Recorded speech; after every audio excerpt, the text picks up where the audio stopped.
ലോകത്തിലെ ഏറ്റവും മികച്ച എയർക്രാഫ്റ്റുകളുടെ കൂട്ടത്തിൽ നമ്മൾ എപ്പോഴും കേൾക്കുന്ന പേരുകളിലൊന്നാണ് F-16 എന്ന് പറയുന്നത്. ഒരുപക്ഷെ അമേരിക്ക നിർമ്മിച്ചിട്ടുള്ളതിൽ വെച്ച് ഏറ്റവും കൊള്ളാവുന്ന ഒരു എയർക്രാഫ്റ്റ് തന്നെയാണ് F-16.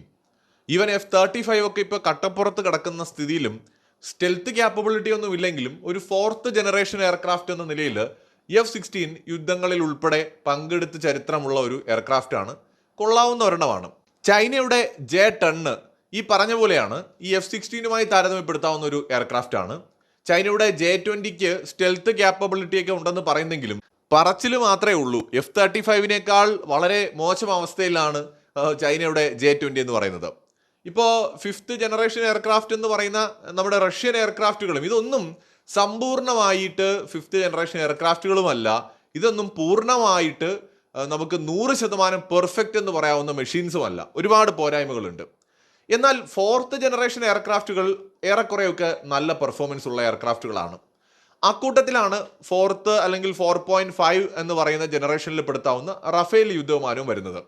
ഇവയെക്കാളൊക്കെ മികച്ച ഒരു യുദ്ധവിമാനം ഇന്ത്യ നിർമ്മിക്കുന്നു എന്ന് പറയുമ്പോൾ പെട്ടെന്ന് വിശ്വസിക്കാൻ എല്ലാവർക്കും ഒരു ബുദ്ധിമുട്ടുണ്ടാവും.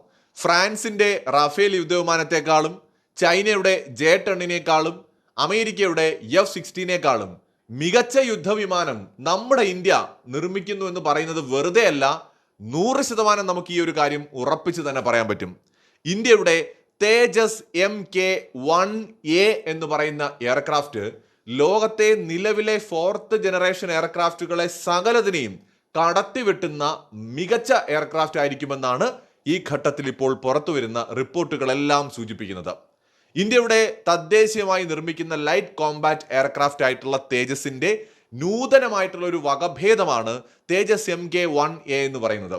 നമ്മൾ നേരത്തെ പറഞ്ഞ എയർക്രാഫ്റ്റുകൾ പലതും പല കാറ്റഗറികളാണ്, അത് പ്രത്യേകം എടുത്തു പറയേണ്ടതാണ്. പക്ഷെ എന്നിരുന്നാലും മൊത്തത്തിൽ എയർക്രാഫ്റ്റുകൾ എല്ലാം എടുത്ത് പരിശോധിക്കുമ്പോൾ മേൽപ്പറഞ്ഞ എയർക്രാഫ്റ്റുകളെക്കാൾ മികച്ചതാകാനാണ് തേജസ് സാധ്യതയെന്നാണ് വിദഗ്ധർ പോലും അഭിപ്രായപ്പെടുന്നത്. ദേശീയ മാധ്യമങ്ങളിലും അന്താരാഷ്ട്ര മാധ്യമങ്ങളിലും എക്കണോമിക് ടൈംസ് അടക്കമുള്ള മാധ്യമങ്ങളിൽ ഇത് സംബന്ധിക്കുന്ന ലേഖനങ്ങൾ വന്നിട്ടുണ്ട്. എന്തുകൊണ്ടാണ് ഈ എയർക്രാഫ്റ്റ് മികച്ചതാവുന്നതെന്ന് ചോദിച്ചാൽ ഇന്ത്യ തദ്ദേശീയമായിട്ട് നിർമ്മിച്ചെടുത്ത സാങ്കേതിക വിദ്യയുടെ മികവ് കൊണ്ടാണ്. എഞ്ചിൻ നമ്മൾ സ്വന്തമായിട്ട് നിർമ്മിച്ചതല്ല. എഞ്ചിൻ നിർമ്മാണത്തിൽ ഇന്ത്യ ഇപ്പോഴും അമേരിക്കയുടെയും റഷ്യയുടെയും പുറകിൽ തന്നെയാണ്. പക്ഷേ നമ്മളെ സംബന്ധിച്ചിടത്തോളം എഞ്ചിൻ ഇതര മേഖലകളിൽ ഒരു വിമാനത്തിന്റെ നിർമ്മാണത്തിൽ എഞ്ചിൻ തീർച്ചയായും വളരെ പ്രധാനമാണ്. എന്നാൽ അത് മാത്രം കൊണ്ട് നമുക്ക് ഒരിക്കലും ഒരു യുദ്ധവിമാനമാവില്ല. യുദ്ധവിമാനത്തിന്റെ ഡിസൈൻ തൊട്ട് അതിന്റെ സകല ടെക്നിക്കൽ കാര്യങ്ങളും ഇന്ത്യയിൽ തന്നെയാണ് ഡെവലപ്പ് ചെയ്തെടുത്തിരിക്കുന്നത്. എഞ്ചിൻ മാത്രമാണ് നമ്മൾ വിദേശത്ത് നിന്ന് അല്ലെങ്കിൽ അമേരിക്കൻ കമ്പനിയിൽ നിന്ന് വാങ്ങുന്നത് എന്നതാണ് നമ്മൾ ഇവിടെ മനസ്സിലാക്കേണ്ട ഒരു കാര്യം. തദ്ദേശീയമായിട്ട് എഞ്ചിൻ നിർമ്മിക്കാൻ ഇന്ത്യ പരിശ്രമിക്കുന്നുണ്ട്. പക്ഷെ അതേ സമയത്ത് ബാക്കി എല്ലാ മേഖലകളിലുമുള്ള ഇന്ത്യയുടെ സാങ്കേതിക മികവ് കാരണമാണ് ലോകത്തിലെ ഏറ്റവും മികച്ച ഫോർത്ത് അല്ലെങ്കിൽ 4.5 ജനറേഷൻ എയർക്രാഫ്റ്റ് ആയിട്ട് തേജസിനെ മാറ്റാൻ പോകുന്നത്. ഇത് ഇന്ത്യൻ ആർമിയും ബോധ്യപ്പെട്ട കാര്യമാണ്. അതുകൊണ്ടാണ് ഏകദേശം 1,15,000 കോടി രൂപയുടെ ഒരു ഡീലില് ഇപ്പോൾ കേന്ദ്രം ഒപ്പിട്ടിരിക്കുന്നത്. പുതിയ തേജസ് Mk-1A ഫൈറ്റർ ജെറ്റിന് ഒരു യൂണിറ്റിന് 600 കോടി രൂപയാണ് ചിലവ് വരിക. 2021 ഫെബ്രുവരിയിൽ 83 തേജസ് Mk-1A ജെറ്റുകൾക്കുള്ള കരാറ് 48,000 കോടിക്കാണ് ഒപ്പുവെച്ചത്. 2026-27 സാമ്പത്തിക വർഷത്തിൽ ഏകദേശം 67,000 കോടി രൂപയ്ക്ക് 97 അധിക തേജസ് Mk-1A യുദ്ധവിമാനങ്ങൾ കൂടി വാങ്ങാനുള്ള അവസാന നീക്കത്തിലാണ് ഇന്ത്യ. അതായത് ഏകദേശം 1,15,000 കോടി രൂപയുടെ ഒരു വമ്പൻ ഡീലിനാണ് കേന്ദ്ര സർക്കാർ തയ്യാറെടുക്കുന്നത്. ഇതിലൂടെ 180 തേജസ് Mk-1A ജെറ്റുകളാണ് ഇന്ത്യ നിർമ്മിക്കാനായി തീരുമാനിച്ചിരിക്കുന്നത്. ഇന്ത്യയുടെ വ്യോമ പ്രതിരോധ സംവിധാനം ശക്തിപ്പെടുത്തുന്നതിനോടൊപ്പം ഏറ്റവും പുതിയ ആയുധങ്ങൾ കൂടി നിർമ്മിച്ചുകൊണ്ട് നമ്മുടെ സൈന്യത്തെ, നമ്മുടെ നേവിയെ, നമ്മുടെ എയർഫോഴ്സിനെയൊക്കെ ശക്തിപ്പെടുത്തുക എന്നതാണ് ഇന്ത്യയുടെ പുതിയ നീക്കം. തേജസ് Mk-1A എന്ന് പറയുന്നത് ഒരു സിംഗിൾ എഞ്ചിൻ മോഡലാണ്. സൂപ്പർസോണിക് ഫൈറ്റർ ജെറ്റുകളുടെ ക്ലാസ്സിലെ ഏറ്റവും ഭാരം കുറഞ്ഞതും ഏറ്റവും ചെറുതുമായിട്ടുള്ള ഒരു യുദ്ധവിമാനമാണ് തേജസ് Mk-1A എന്ന് പറയുന്നത്. അതുകൊണ്ട് തന്നെ omni role, multi role, multi mission കഴിവുകൾക്കായി പ്രത്യേകമായിട്ടാണ് ഇവയെ രൂപകൽപ്പന ചെയ്തിരിക്കുന്നത്. സിംഗിൾ സീറ്റ് ഫൈറ്റർ വേരിയന്റ്, ഇരട്ട സീറ്റ് ട്രെയിനർ വേരിയന്റ് എന്നിവയാവും ഉണ്ടാവുക. റിപ്പോർട്ടുകൾ പ്രകാരം അടുത്ത മാസം മോഡലിന്റെ പരീക്ഷണ പറക്കലും ആരംഭിക്കും. ഇന്ത്യൻ വ്യോമസേനയായിരിക്കും ഇവ കൈകാര്യം ചെയ്യുക. ഈ യുദ്ധവിമാനങ്ങൾ ഒരു 4th ജനറേഷൻ എയർക്രാഫ്റ്റ് എന്നതിലുപരിയായിട്ട് 5th ജനറേഷൻ എയർക്രാഫ്റ്റിന് തൊട്ട് താഴെ നിൽക്കുന്ന 5th ജനറേഷൻ എയർക്രാഫ്റ്റുകളിലുള്ള പല മികവുകളും കാണിക്കാൻ പറ്റുന്ന 5th ജനറേഷൻ എയർക്രാഫ്റ്റിന്റെ അത്ര വരില്ലെങ്കിലും അതിനോട് സാദൃശ്യമുള്ള പല സ്റ്റെൽത്ത് സാങ്കേതിക വിദ്യകളും കൂടി ഉൾപ്പെടുത്തിയവയായിരിക്കും ഇന്ത്യയുടെ ഈ യുദ്ധവിമാനം. അതുകൊണ്ട് തന്നെയാണ് നമ്മൾ ഇതിൽ പൂർണ്ണ വിശ്വാസം അർപ്പിച്ചുകൊണ്ട് ഈ യുദ്ധവിമാനങ്ങൾ ഇന്ത്യ ഇപ്പോൾ കൂടുതൽ എണ്ണം നിർമ്മിക്കാനായിട്ട് തീരുമാനിച്ചിരിക്കുന്നത്. തേജസ് യുദ്ധവിമാനങ്ങൾ വളരെ മികച്ചതാണ് എന്ന വിലയിരുത്തൽ കൊണ്ട് കൂടി ആയിരിക്കണമല്ലോ അമേരിക്കൻ കമ്പനി എഞ്ചിൻ സപ്ലൈ വൈകിപ്പിച്ചത്. എന്തായാലും ഇന്ത്യ നയതന്ത്രപരമായി ഈ കാര്യങ്ങൾ ഡീൽ ചെയ്തിട്ടുണ്ടാകണം. അതുകൊണ്ടാണ് വീണ്ടും എഞ്ചിൻ സപ്ലൈ ആരംഭിച്ചിരിക്കുന്നത്. അതായത് യുദ്ധവിമാനങ്ങളുടെ നിർമ്മാണത്തിൽ എഞ്ചിൻ കൂടി നമുക്ക് തദ്ദേശീയമായി നിർമ്മിക്കാൻ കഴിഞ്ഞാൽ ഒരുപക്ഷെ ലോകത്തിലെ ഏറ്റവും മികച്ച യുദ്ധവിമാനങ്ങൾ നിർമ്മിക്കുന്ന രാജ്യമായിട്ട് ഇന്ത്യ മാറിയേക്കാം.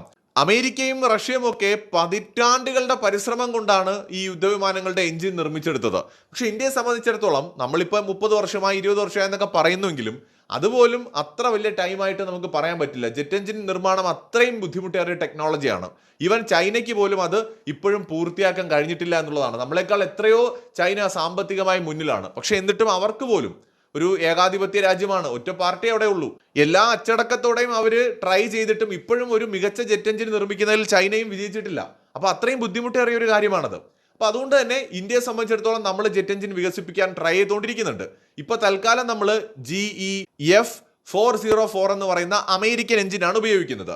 നമ്മുടെ അടുത്ത ഘട്ടത്തിൽ നമ്മൾ മിക്കവാറും F414 എന്ന് പറയുന്ന എഞ്ചിനായിരിക്കും ഉപയോഗിക്കുക. ഇതും അമേരിക്കൻ എഞ്ചിനാണ്.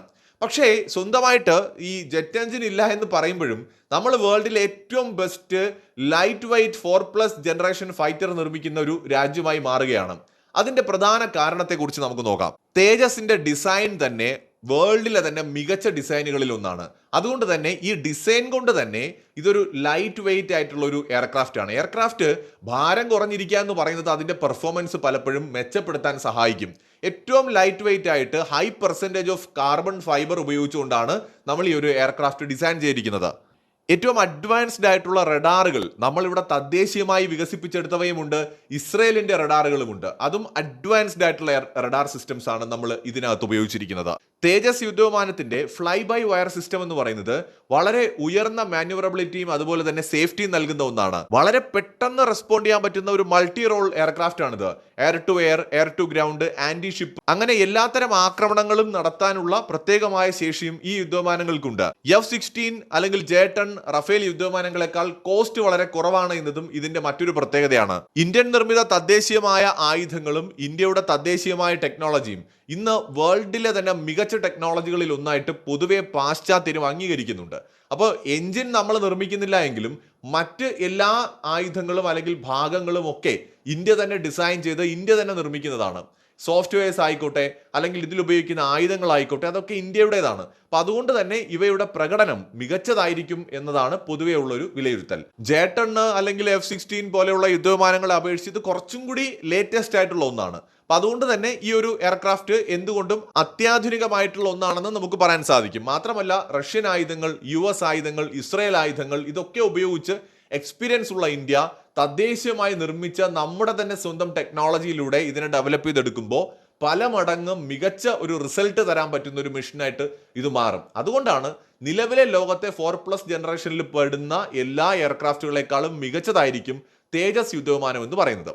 മറ്റൊരു വീഡിയോയുമായി വീണ്ടും വരാം.